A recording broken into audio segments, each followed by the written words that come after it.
Olá, sejam todos bem-vindos a este evento promovido por meio de uma parceria entre o Laboratório de Inovação Tecnológica em Saúde, LAIS UFRN, o Programa de Pós-Graduação em Gestão e Inovação em Saúde, PPGESIS UFRN, e a Universidade de Trás-os-Montes e Alto Douro, UTAD, que tem como tema principal e objetivo aqui a consolidação de cooperações internacionais entre as universidades brasileira e portuguesa, além de servir também como um espaço para a troca de experiências e conhecimentos entre pesquisadores dos dois países. Agradecemos a sua participação, que acompanha a transmissão ao vivo em tempo real no nosso canal no YouTube, e avisamos o seguinte: aí nos comentários está fixada uma lista de presença. É muito importante a sua participação e interação também com esta lista, para que esse evento possa emitir um certificado, quem sabe, no futuro para você. E agora vamos dar início convidando aqui o nosso diretor executivo, o professor Ricardo Valentim, que é diretor executivo do LAIS, para fazer uma saudação inicial aos participantes. Professor Ricardo. Primeiro, boa tarde. Queria agradecer aí a Jussiano, né, pela organização do evento, junto com o Carilane, com o pessoal do Internacional. Agradecer o professor Hugo, né, também pela palestra, a visita que teve feito lá. O pessoal do nosso programa de pós-graduação, a coordenadora vai já estar aqui falando também. Então, a equipe do Laboratório de Inovação Tecnológica em Saúde. Então, o grupo Jamile, que está aqui também, que é da Facisa, né, recém-doutora. Todo mundo que está aqui, muitos alunos nossos de doutorado, né? Outros que devem estar chegando já por aqui também. E o pessoal que está online. Então, esse material, Hugo, ele vai ficar aí para consulta posterior. Então, a UTAD, que é a Universidade de Trás-os-Montes e também do Douro, nas conversas que eu já tive com o Hugo e outras que ele já vem conversando aí também com o professor Jussiano e com a nossa equipe, tem muita similaridade com os trabalhos que a gente faz aqui. Primeiro porque atuam na área de saúde, tanto na área de saúde humana como na área de saúde animal, ou seja, tem muita coisa para fazer. Tem muita interseção com a parte que a gente trabalha aqui de análise de dados, ciência de dados, inteligência artificial, machine learning, learning analytics, e aí você tem uma série de trabalhos para ser feito, big data, ou seja, trabalhar com grandes volumes de dados, né? Então, o professor Hugo ele está conectado também, assim como a gente, é uma rede de pesquisa internacional que trabalha com essa questão de processamento de dados. Então, a gente está iniciando aí, Hugo, uma parceria muito profícua, né? Então, assim como todos os nossos convidados, espero que você tenha sido bem recebido aqui, tenha feito uma boa visita. E nesses desdobramentos que a gente vai ter aí da pesquisa, muito certamente a gente vai estar estendendo essa cooperação, desenvolvendo um plano de trabalho. Nessa parte de ciência de dados, nós temos muitas pesquisas sendo feitas, né, tanto na área de processamento de dados para a área de educação em saúde. Então, nós temos hoje uma das maiores plataformas educacionais da área de saúde da região das Américas, ou seja, são quase 1 milhão de estudantes. Não, 1 milhão. Já chegou a 1 milhão já? 1 milhão e 3 mil, porque eu olhei ontem. Sim, não atualizou, vai estar atualizado. Então, a gente já passou de 1 milhão, eu estou dando a informação defasada, né? Eu estava dizendo, vai chegar, ontem a gente estava apresentando para a Hugo, vai chegar a 1 milhão no final do ano. Mas a gente já bateu 1 milhão agora, então assim, não é fácil. Só para a gente entender o tamanho disso, a Universidade Federal do Rio Grande do Norte tem 48 mil estudantes, né? E somente o AvaSUS, que é uma plataforma que a gente desenvolveu, tem 1 milhão e 3 mil estudantes, ou seja, daria quantas universidades? Mais de 25 universidades, né? Ou seja, não é pouca coisa, é muita coisa, né? Quando a gente fala isso em termos de Europa, uma plataforma com 1 milhão de estudantes, né, é um negócio assim, bem brutal mesmo, é uma quantidade muito grande, porque só num país de 200 milhões de habitantes que a gente poderia ter numa única plataforma 1 milhão de estudantes, ou seja, são mais de 2 milhões e 700 mil matrículas realizadas e mais de 1 milhão e 600 mil certificados emitidos. Acho que já está caminhando aí para os 2 milhões de certificados emitidos. E isso gera grandes volumes de dados. Então, o governo brasileiro, de muitos anos, né, não só de agora, mas de muitos anos, ele sempre investiu em educação permanente em saúde, mas nunca soube o impacto disso na prática. E essas análises de impacto, Hugo, a gente tem feito nos nossos projetos, que é olhar para essas bases de dados, fazer cruzamento com os dados epidemiológicos e entender o quanto isso tem transformado a prática de saúde nos serviços de saúde. Então, são análises complexas que precisam de inteligência artificial, modelos de análise de dados, e quem se debruça muito sobre essas análises são nossos estudantes de pós-graduação, os nossos professores, aqui mesmo, acho que tem um, Alexandre Caetano, que o doutorado dele é nessa área, ele já está trabalhando também, vai começar a trabalhar com o pessoal da Universidade Oberta da Catalunha, né, que é a UOC, né, Luciano? E também com o professor, teve também com professores em Portugal, lá da Universidade de Coimbra, com o Jorge Henrique, esse pessoal todo, trabalhando isso. Mas na área de ciência de dados, a gente tem aqui Rafael Pinto, que já trabalhou também com grandes volumes de dados, inclusive com o pessoal do Canadá, com o pessoal de Portugal e de Harvard. A gente chegou a publicar artigos na Lancet. Então, uma coisa que a gente tem aqui é muito dado. Hoje a gente tem muito dado, Antônio, e pouco braço. Na verdade, a gente tem muito grandes volumes de dados e poucas pessoas. Valéria, que também é da CESAP, né, tem uma pessoa aqui do seu lado, que é da Secretaria de Saúde na área de regulação, por isso que eu pedi para ela vir, porque ela está fazendo mestrado conosco aqui. E, na verdade, a gente tem muito dado e tem pouca gente para analisar. Há um tempo atrás, há uns 8 anos atrás, a gente tinha muita gente e poucos dados. Hoje a gente tem muitos dados e pouca gente, poucas pessoas para estarem processando esses dados. Jamile é uma das que trabalhou com esses processamentos de dados e está se agrupando conosco para fortalecer essa equipe de análise e ciência de dados. Isso eu peguei só uma parte. Quando a gente vai para a parte de imunização, o nosso banco de dados é quase do tamanho da população de Portugal toda. A gente tem quase 9 milhões de pessoas registradas no banco de dados da imunização. Quando a gente se olhar para o Espírito Santo, para todas as vacinas de rotina, inclusive Covid. E aqui no Rio Grande do Norte a gente tem Covid e está começando a entrar as vacinas de rotina. E aí, para a gente entender a importância desses volumes de dados, desses grandes volumes de dados, isso pauta a condução da política pública na área de saúde. Então, é muito importante ter dados disponíveis para os cientistas, né, e permitir que a gente possa trabalhar. Então, essa cooperação com vocês vai ajudar bastante. E para finalizar minha fala, que eu acho que a sua é bem mais importante, uma área que a gente tem trabalhado forte é a questão de auditoria. Né? Auditoria no SUS, hoje, nós estamos ofertando 200 vagas para auditores, que eu acho que vocês têm também lá, do Sistema Nacional de Saúde. Então, a gente abriu uma oferta para 200 vagas, aumentou, né, Luciano? Vai para 300, 400, né, agora? Então, vai chegar a 300 vagas no Brasil todo. Né? Então, você vai ter 300 auditores formados em curso de pós-graduação aqui pela universidade e pelo LAIS, em parceria com ministérios públicos e outras coisas. E também essa é uma área que precisa bastante de ciência de dados. Né? Então, a gente vai ter aí um largo trabalho para fazer, além das outras coisas que você viu na área de biosensores, né?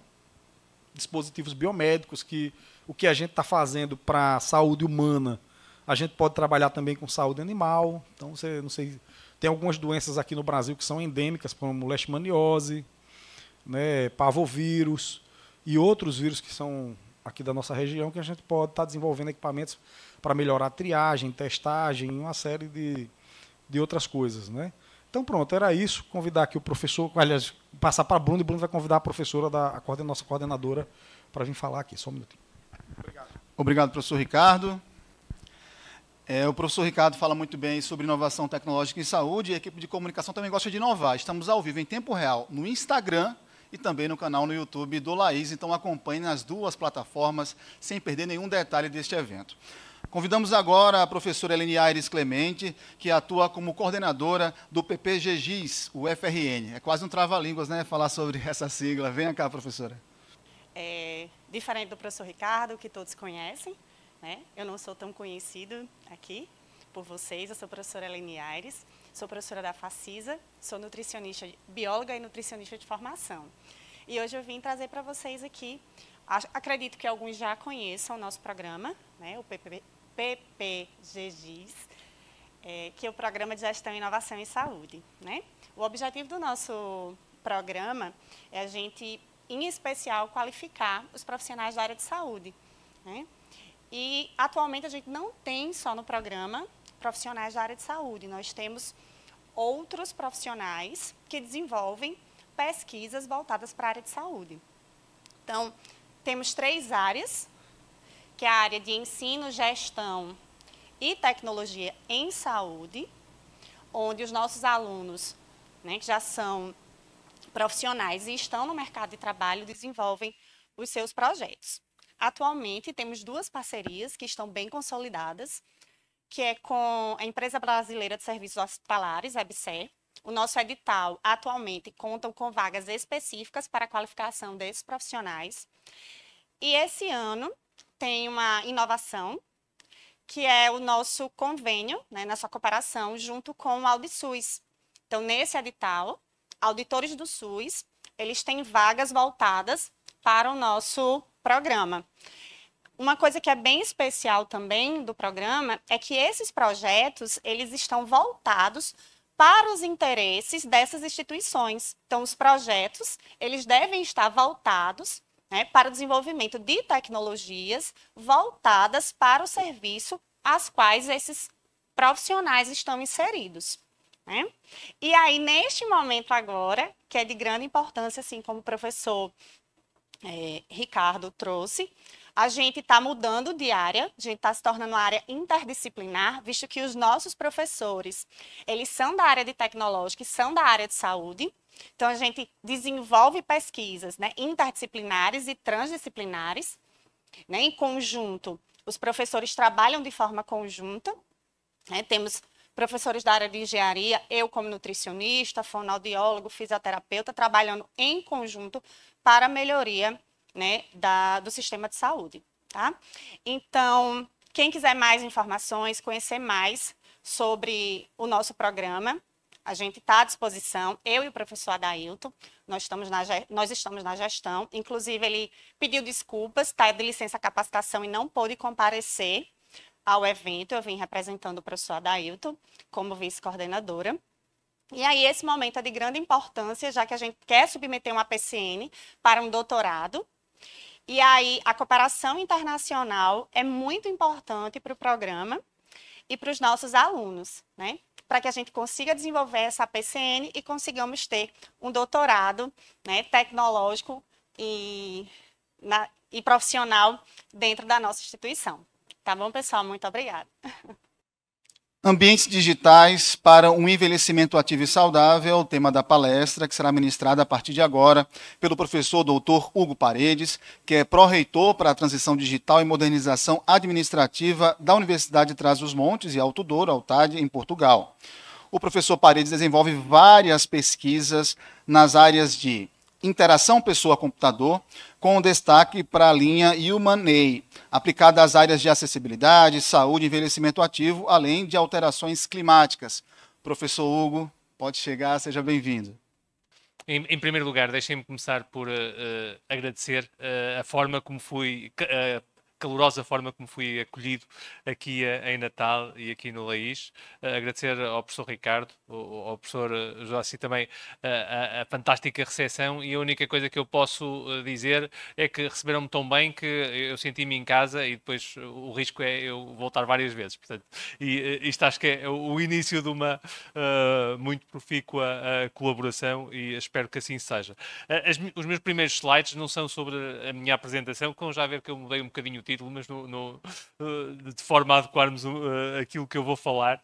Mas os meus primeiros 2 slides, que ainda não apareceram ali, mas que vão já aparecer, são claramente sobre uma apresentação breve da universidade, para que vocês também fiquem a conhecer o que é a nossa academia e o nosso campus, em que temos 120 hectares de jardim botânico, um campus único, e provavelmente aqueles que já conhecem os campos de Portugal, das várias universidades, muito provavelmente vão estar de acordo comigo e dizer que é o campus mais bonito de Portugal.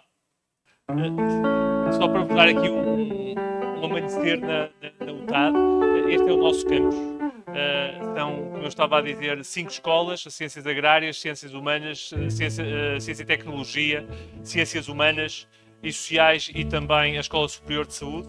São 120 hectares, aqui as cores fantásticas do outono pelo nosso campus, em que nós temos vários edifícios, aqui a nossa biblioteca central, que logicamente albergam as várias áreas que a Universidade tem. Aqui, em particular, a nossa parte das ciências agrárias, com o nosso hospital veterinário, com as nossas vacarias e depois os laboratórios de ensino, de investigação, onde nasce ciência e onde se respira ciência 365 dias por ano. Mas também a importância de transferir esta ciência para a indústria, uma incubadora no campus, cada vez mais com mais indústria dentro do próprio campus, para que possa ser estabelecida uma relação próxima com a indústria e também a parte da comunicação, como é óbvio, com os nossos cursos e também a nossa UTAD TV, que transmite semanalmente para online e para toda a universidade. Neste momento já não temos 7.300 alunos, já passamos a barreira dos 8.000, portanto, comparativamente aqui com a FRN, só temos, digamos que, 20% quase da população estudantil, mas efetivamente acho que é um lugar para conhecerem. Como eu vos dizia, todo o campus é um jardim botânico. Temos representatividade de todas as espécies botânicas da Península Ibérica, a maioria delas catalogadas. Além disso, é um ecocampus, ou seja, é um campus que cada vez menos tentamos cada vez menos diminuir a nossa pegada carbónica e tentamos que o campus, num futuro muito próximo, tenhamos carbono zero. Esse é um dos nossos grandes objetivos e estão todos convidados para quando quiserem nos visitar. De preferência, eu diria que na primavera e no verão, porque no inverno é mesmo fresquinho. Nós no inverno costumamos ter grande parte do tempo temperaturas negativas, mas depois no verão também temos um calorzinho muito agradável de 35, 40 graus, portanto serão todos bem-vindos na UTAD. Ora bem, eu mudei um bocadinho o título, como eu estava a dizer, eu mudei um bocadinho o título da minha apresentação e vou-vos falar um bocadinho da investigação que tenho vindo a desenvolver e aquilo que nós fazemos no nosso grupo de investigação. Inicialmente, ambientes digitais para o envelhecimento ativo e saudável, cada vez mais ecossistemas digitais para uma vida ativa e saudável, pensando não só no envelhecimento, mas pensando em toda a vida das pessoas. E o primeiro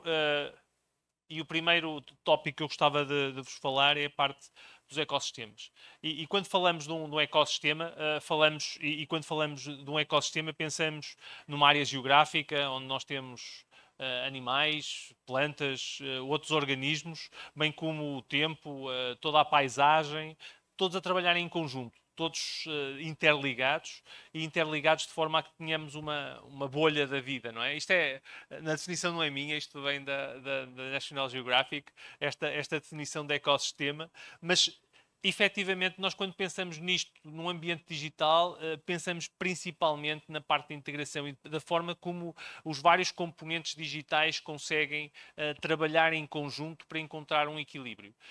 E a minha visão enquanto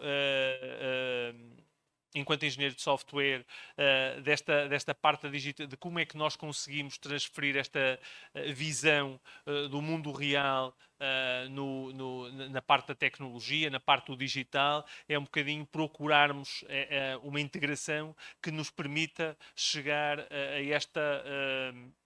a este equilíbrio e encontrarmos um equilíbrio entre os vários componentes que fazem parte de um ecossistema. Mais do que isso, quando nós passamos para os ecossistemas digitais em saúde, para sermos um bocadinho mais específicos, nós pensamos num grande conjunto de stakeholders que todos eles contribuem para o bem-estar das pessoas, para o bem-estar dos nossos pacientes, dos nossos cidadãos, e que para isso trabalham em conjunto a parte do cuidado social e da saúde, as empresas, os policy makers, a parte nós próprios, a educação, a investigação, os financiadores, o setor terciário, o setor dos serviços. Como é que todos eles se articulam para conseguirmos chegar às pessoas de uma forma mais facilitada? Este é um estudo muito recente da ECA Alliance, Science, publicado agora em março de 2023, sobre o caso de estudo em Portugal e quais é que são todos os intervenientes que têm impacto sobre o ecossistema digital em Portugal de saúde e qual é que é o papel de cada um deles em tudo isto.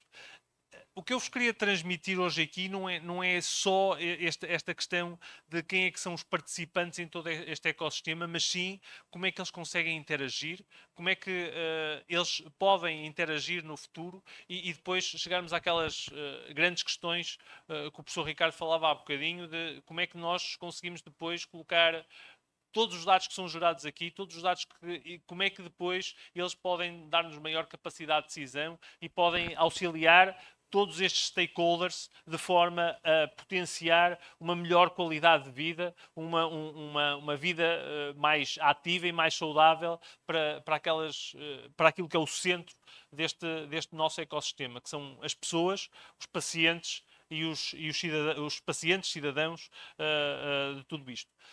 Num caso particular, que é o caso particular do envelhecimento ativo, ou seja, e este é algo que eu tenho vindo a trabalhar particularmente nestes últimos anos e que tem alguns desafios, principalmente as nossas pessoas mais velhas. Porquê? Porque quando nós falamos do digital e das pessoas mais velhas, temos aqui uma questão que é crítica. É como é que nós conseguimos, em primeiro lugar, chegar com a tecnologia a estas pessoas. Posso-vos dizer, no primeiro projeto que eu vos vou apresentar aqui já à frente, uma das dificuldades que nós tivemos foi num universo de 120 pessoas com quem nós fizéssemos os nossos clinical trials, os nossos ensaios clínicos. Dessas 120 pessoas, nós tivemos um universo, escolhemos-las de entre mais de 500 participantes, mais de 500 doentes. E só para vos dizer que grande parte deles foram excluídos porque não tinham telemóvel, nunca tinham interagido com o telemóvel e o nível de literacia digital deles era demasiado baixa para nós conseguirmos incluí-los dentro do programa. Eu posso dizer-vos que em 2020, nós na cidade do Porto, não estamos a falar de Vila Real, estamos a falar da cidade do Porto, havia pessoas que ainda não usavam um telemóvel, ainda continuavam a ter a landline, a linha telefónica em casa e ainda faziam chamadas, não sei se alguns de vocês se devem recordar daqueles telefones que era preciso quase que dar à corda para fazer uma chamada. Portanto, esta é uma realidade que nós ainda temos e esta transição digital que é necessária para que nós depois possamos falar de todos estes ecossistemas, de toda esta necessidade de nós conseguirmos correlacionar dados e depois nós passarmos essa fase seguinte de pormos inteligência em cima de tudo isto. Portanto, o que eu vos trazia e o que eu vos quero trazer aqui acima de tudo é os nossos exemplos do mundo real, os nossos projetos de mundo real e mostrar-vos um bocadinho daquilo que é a nossa experiência nestes projetos e como é que depois destes projetos uma visão e um roadmap em termos de investigação de como é que nós estamos a ver o que vai ser o nosso futuro e o que é que vai ser, quais é que são os nossos objetivos em termos de investigação num futuro muito próximo. Ora bem, em primeiro lugar, eu gostava de vos falar de um projeto que foi desenvolvido em colaboração com o Centro Hospitalar do Porto, o Hospital de Santo António, em particular o Serviço de Angiologia e Cirurgia Vascular. Nós, o TAD/INESCTEC, uma vez que a grande parte da minha investigação é feita no INESCTEC, a minha participação neste projeto é enquanto INESCTEC e também o nosso Centro de Investigação em Ciências do Desporto da Universidade de Trás-os-Montes e Alto Douro, que também tiveram um papel muito ativo em todo este projeto. E o projeto Walking Pad foca-se na doença arterial periférica. Não sei quantos conhecerão a doença arterial periférica de uma forma muito rápida. É uma doença cardiovascular, não é transmissível. E o que acontece de uma forma muito simples é a obturação das artérias que deixam cada vez passar menos sangue para os membros inferiores. isto vai causando claudicação intermitente, ou seja, vai começando a causar dor. Eu peço desculpa aos clínicos que aqui estiverem, que me estiverem a ouvir e ouvirem o engenheiro a falar de medicina, da parte clínica, é sempre crítico, mas se eu disser alguma coisa relativamente à parte clínica, peço desde já desculpa, mas a questão é que cada vez menos vamos conseguindo irrigar menos sangue e isto vai causando dor, de forma a que as pessoas têm efetivamente passado um determinado período parar. A doença arterial periférica, ela no mundo ocupa, e deixem-me passar de slide, ela no mundo tem um impacto de cerca de 27 milhões de pessoas na Europa e nos Estados Unidos. Normalmente tem uma característica que é assintomática, mas começa a manifestar os seus sintomas quando as pessoas começam a ter problemas no caminhar, começam a ter dor no caminhar e, se não houver intervenção, o extremo é levar à amputação. E de facto, a causa mais frequente das amputações dos membros inferiores é claramente a doença arterial periférica. Deixem-me só, falando em gestão de saúde, deixem-me passar no próximo slide e falar-vos um bocadinho de números. Quanto é que isto custa para o nosso Serviço Nacional de Saúde, em Portugal e no mundo? Quanto é que isto custa e qual é que é o peso económico que isto tem para o nosso Serviço Nacional de Saúde? O custo por doente para fazermos tratamento hospitalar durante 12 semanas são cerca de 3.500 euros. Se nós formos ver isto em termos de custos diretos em 2014, que são os dados mais recentes que nós conseguimos encontrar, são cerca de 300 milhões de euros, em que 39% disto são internamentos, 24% são medicamentos, 17% são meios complementares de diagnóstico, 16% de consultas e o restante outras rúbricas dedicadas aos cuidados continuados. Se nós formos ver em termos de custos indiretos, estamos a falar de 106 milhões de euros, nomeadamente ao nível do absentismo e da redução do emprego. E, mais do que isso, os custos totais passarão muito facilmente para cerca de 500 milhões de euros. Nós podemos também ver qual é que é o impacto e qual é que é o impacto de quando há cirurgia e quando há... e aqui temos, quando há cirurgia, há necessidade de intervenção cirúrgica, os custos disparam e aí vamos passar para custos mais elevados. Os valores que nós temos são valores americanos, um bocadinho mais antigos, de 2004. Portanto, se nós formos meter aqui as taxas de inflação e aquilo que nós sofremos nos últimos anos, efetivamente estes valores acrescem muito mais. O que é que nós podemos fazer e onde é que nós podemos colocar tecnologia em tudo isto? As guidelines para o tratamento são a prescrição de medicação oral e aqui é onde a tecnologia pode intervir. A mudança de estilo de vida, controle de fatores de risco e a prática de exercício. Por estranho que pareça, uma das formas mais aconselháveis para se conseguir melhorar e para se conseguir ter um estilo de vida, para se conseguir ter uma qualidade de vida um bocadinho melhor, é caminhando, esforçando um bocadinho e praticando o exercício físico, além de, logicamente, da mudança de estilo de vida. Portanto, o que nós fizemos em termos de projeto Walking Pad foi um programa de exercício físico supervisionado, ou seja, à distância, em que nós prescrevemos exercício na área de residência para doentes com doença arterial periférica, mas fizemos isto de uma forma um bocadinho diferente daquilo que eram todos os outros programas que estavam na literatura. Em termos de objetivos, nós tentamos ter prescrições personalizadas, ter o acompanhamento com uma aplicação e fazermos uma intervenção comportamental. Ou seja, deixem-me só passar 2 slides à frente e para que percebam que a nossa intervenção passou da componente, não só da componente física, com a prescrição do exercício físico, mas com um ecossistema tecnológico que permitiu a supervisão, a monitorização remota da execução desse exercício físico e, essencialmente, eu coloquei aquela componente psicológica no meio, porque é uma componente muito importante em tudo isto e que muitas das vezes é descurada a parte psicológica e a intervenção psicológica. Portanto, o que nós fizemos em termos de componente física foi a prescrição de exercício físico personalizada, ou seja, fizemos a avaliação dos nossos doentes no slide seguinte, com provas físicas e avaliação hemodinâmica.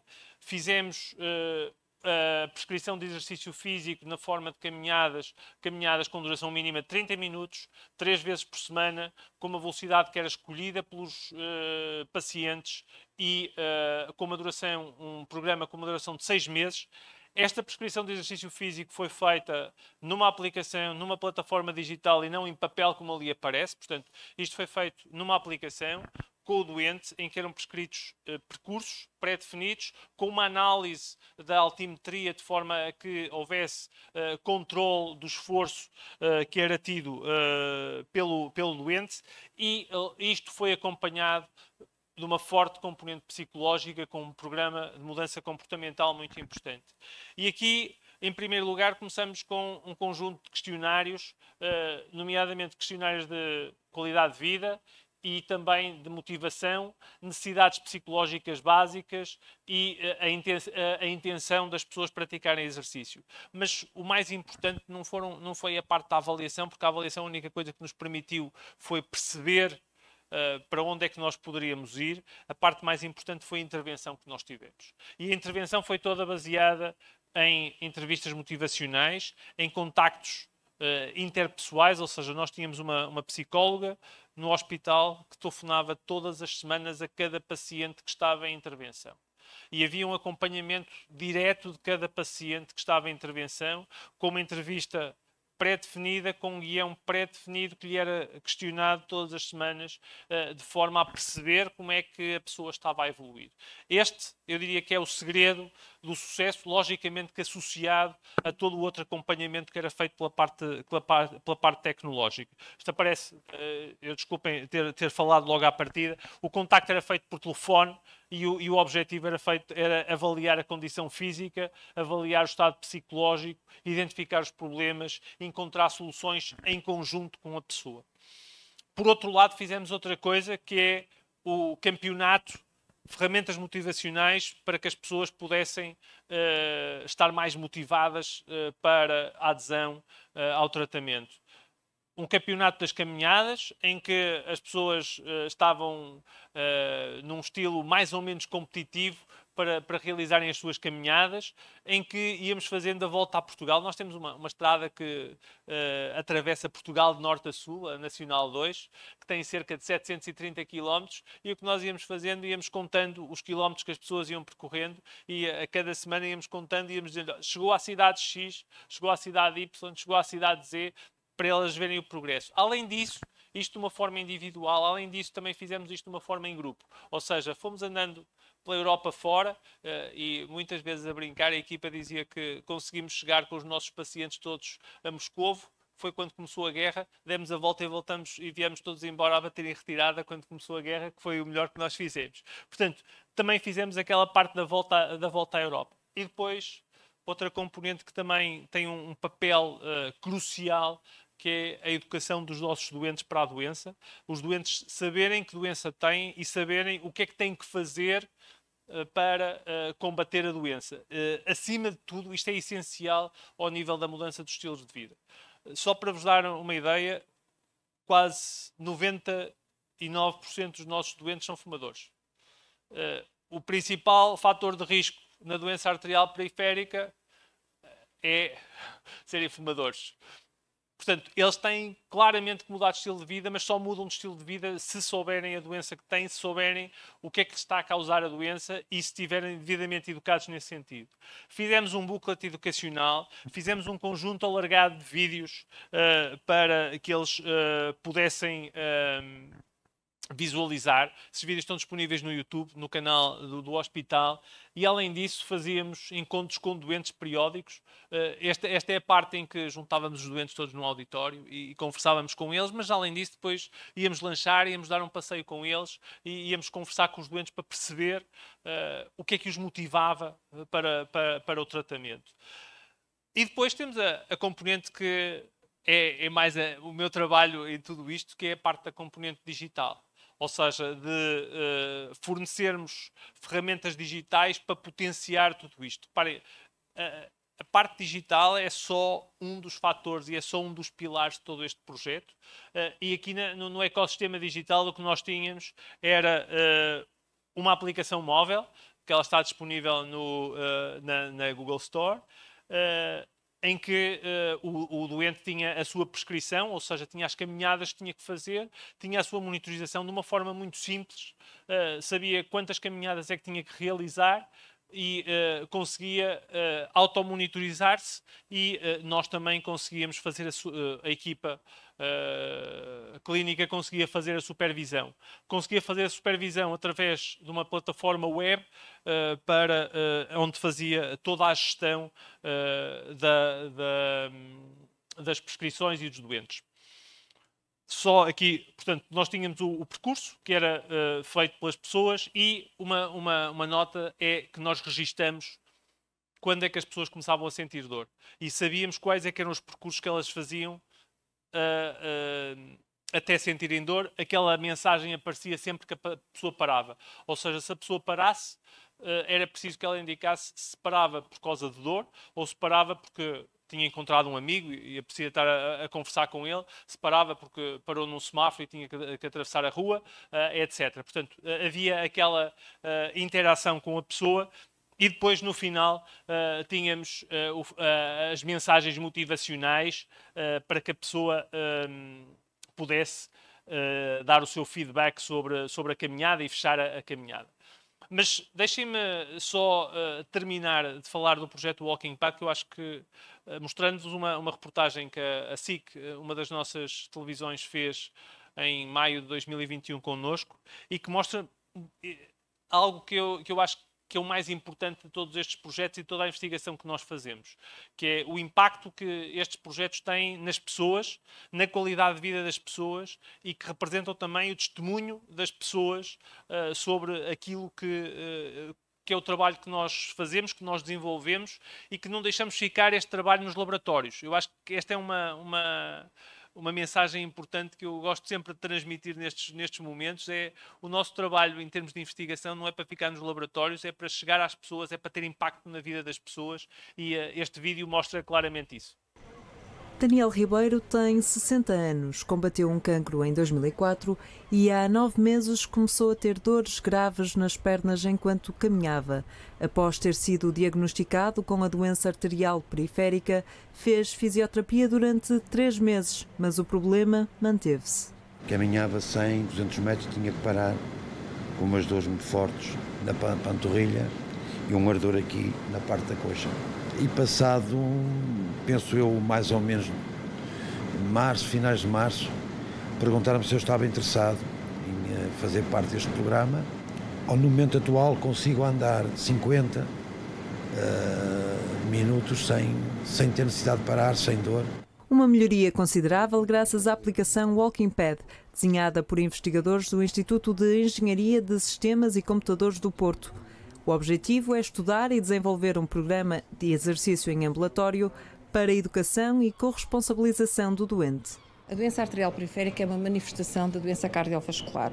Além do atingimento cardíaco que tem e da parte cerebrovascular, pode também atingir as artérias dos membros inferiores, levando a que estas fiquem parcial ou totalmente entupidas.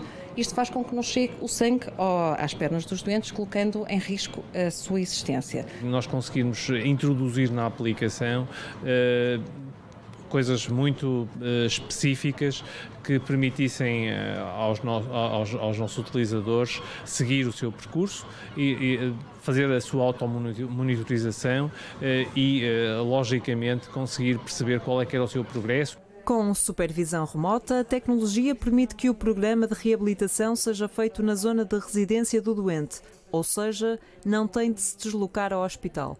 Outro objetivo é aumentar a distância média percorrida sem dor, resultante da isquemia muscular. Para além do bem-estar físico, o lado psicológico não fica esquecido.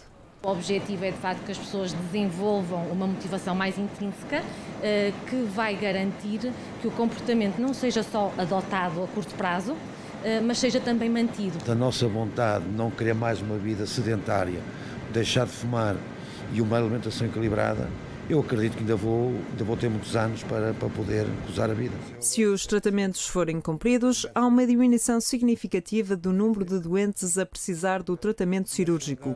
A aplicação tem atualmente 50 pessoas inscritas, mas vai abranger 120 doentes do Centro Hospitalar Universitário do Porto. A grande motivação dele era conseguir ir para o parque com os netos. E ele aderiu ao programa porque queria ir para o parque com os netos e uma das grandes coisas que ele nos dizia é muito obrigado porque nos porque eu agora consigo ir pelo menos 2 ou 3 vezes com os meus netos para o parque, consigo ir correr um bocadinho atrás deles, passar um bocadinho a bola para eles, e isto é aquilo que melhor nos podem dar enquanto investigadores, é ouvir estas mensagens e ter estas mensagens. Passando a outro exemplo que eu também que é o exemplo mais recente, que é o projeto VR2Care.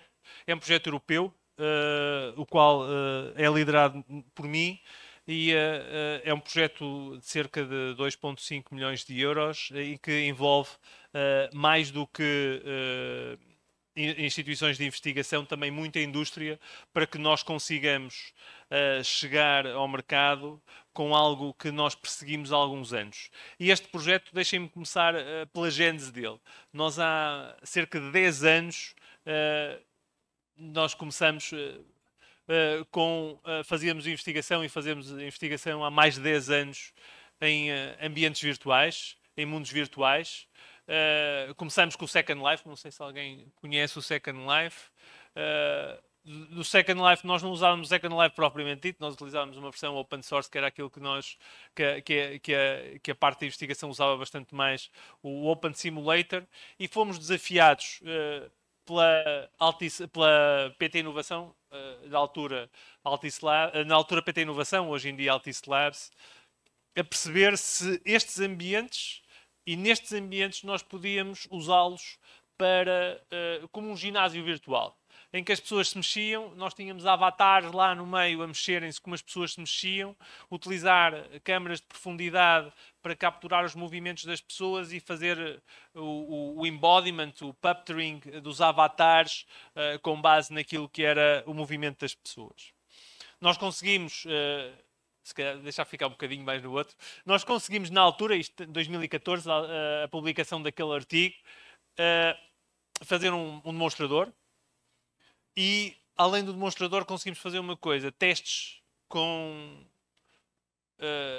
8 utilizadores, se eu não estou em erro, 4 mais 4, em que juntamos uma senhora que tinha 85 anos e que vivia num lar, e depois 2 ou 3 pais de 2 ou 3 investigadores nossos que estavam em suas casas, um treinador, e que fizemos uma sessão com eles online.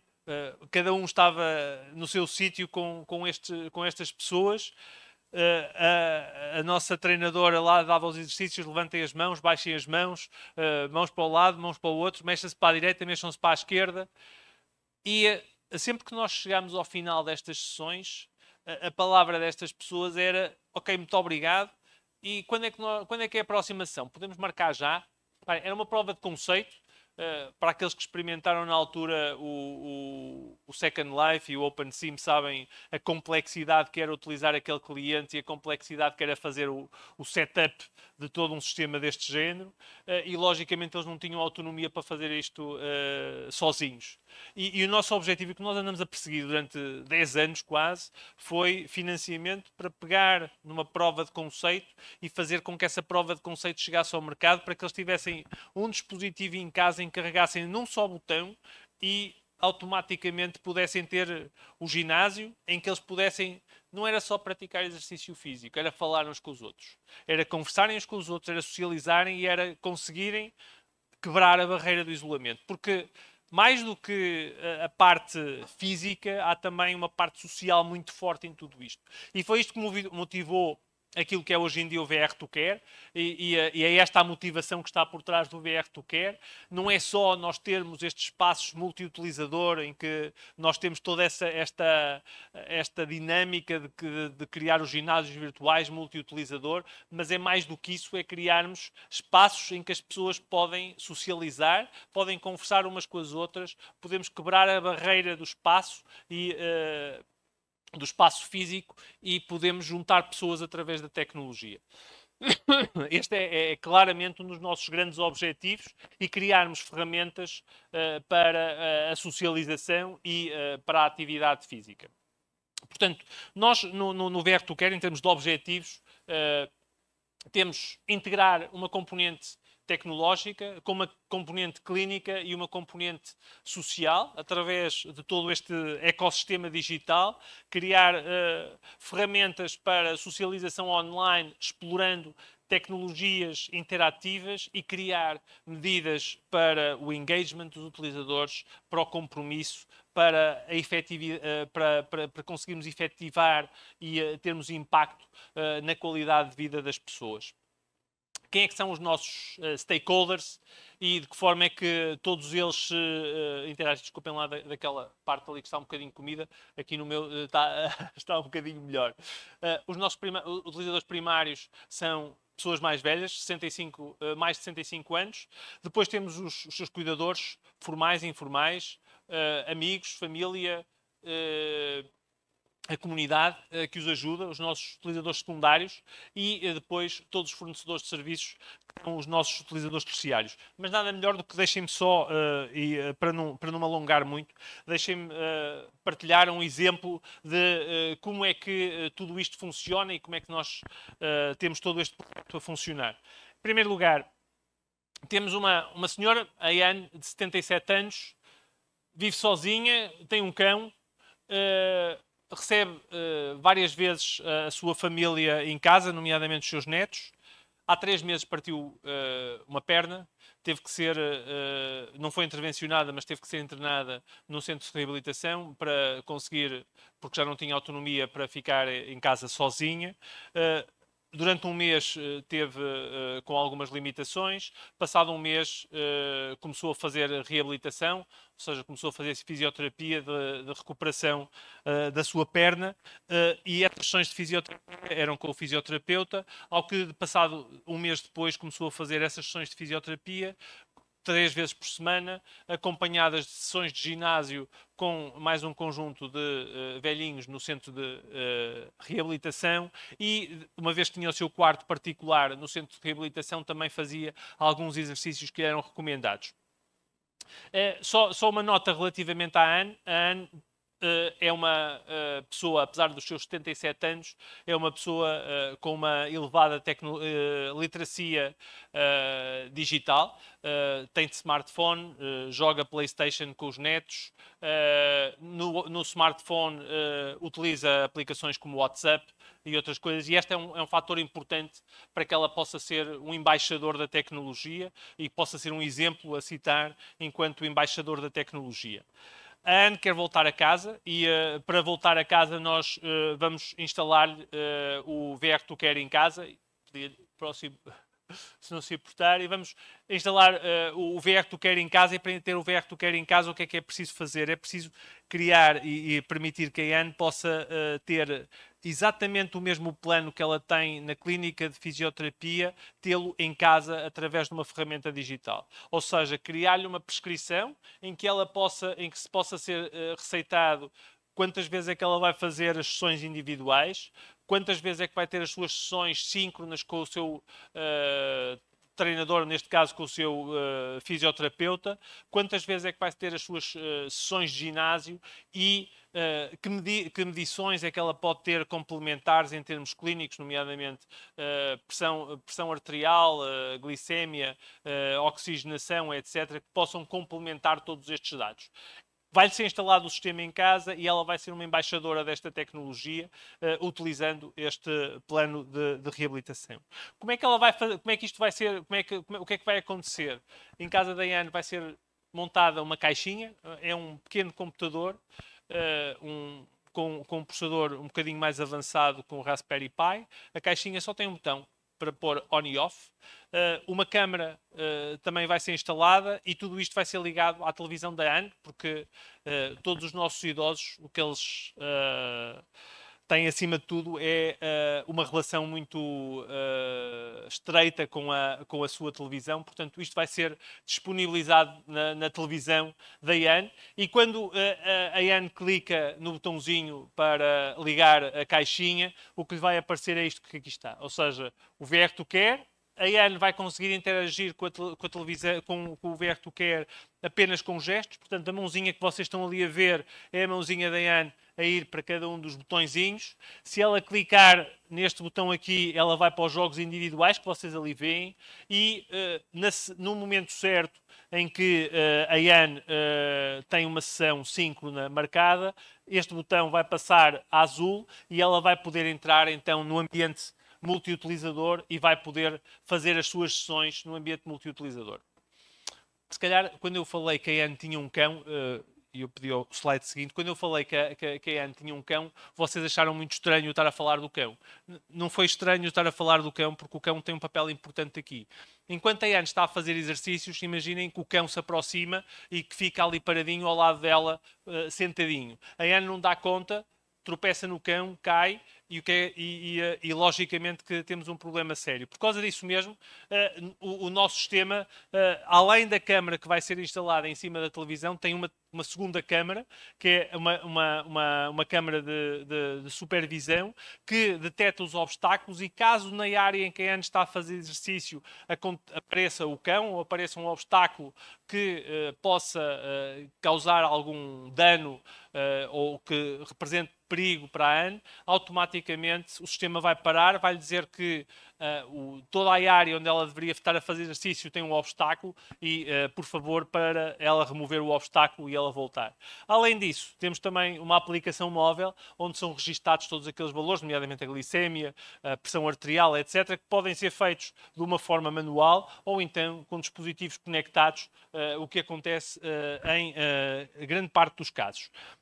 Logicamente que tudo isto vai também ter aquela componente que nós falamos no Walking Pad, ou seja, aquele acompanhamento e aquele acompanhamento psicológico, aquele seguimento por parte do seu treinador, de forma a que haja feedback quase que semanal sobre a evolução do estado de saúde da AN e, logicamente, que possa haver uma relação muito próxima entre o paciente e a equipa clínica.